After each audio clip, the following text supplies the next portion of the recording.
ఎద్దులు లేని వ్యవసాయం ఎడ్లు కొందామంటే ఆర్థిక భారంతో పాటు పశుపోషణ భారం. దాంతో అతడు అందరిలా కాకుండా వినూత్నంగా ఆలోచించాడు. తన వద్ద ఉన్న బైక్ను వ్యవసాయ పనులకు ఉపయోగించాడు. బైక్తో పంట చేనులో చౌకగా దున్నేలా ఏర్పాటు చేసుకున్నాడు. పంట చేను మొత్తం తన బైక్ సహాయంతో దున్ని అందరితో ఔరా అనిపించుకున్నాడు. మోటార్ సైకిల్కు దౌర కట్టి 7 ఎకరాల పంట చేనులో పని పూర్తి చేశాడు. కేవలం 200 రూపాయల ఖర్చుతో పని పూర్తి చేశాడు. బైక్తో 7 ఎకరాల్లో దౌరా కొట్టాడు. తక్కువ సమయంలో తక్కువ ఖర్చుతో పంట చేనులో దౌరా పని పూర్తవుతుందని రైతు ఆనందం వ్యక్తం చేస్తున్నాడు.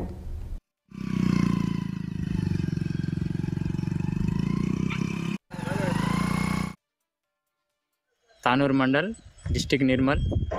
ఇన్ని రోజుల నుంచి అందరూ ఎడ్లతోని వ్యవసాయం చేసేవారు. నేను కూడా చేశాను. అంతకుముందు ఎడ్లు కూడా ఉంచేవాడిని. కాబట్టి ఎడ్లు ఉంచితే ఎక్కువ ఖర్చు వస్తుంది. కాబట్టి ఇక ఎడ్లు తీసేసినాం అన్నట్టు. ఇక ఎడ్లతోని చేసే పని మనం కూడా ఏదో కొత్త రీతిలో చేద్దామన్నట్టు ఇంటికాడ బైక్ ఉంది కాబట్టి బైకు గుంటకాయ సేమ్ ఎడ్లతోని ఎలా కొడతామో అలాగే బైక్తోని కూడా నిన్న నుంచి కొట్టడం జరుగుతుంది. 7 ఎకరాలు పత్తి సాగు ఉంది. 4 ఎకరాలు కొడితే 2 లీటర్ల వరకు పెట్రోలు ఖర్చు వస్తుంది.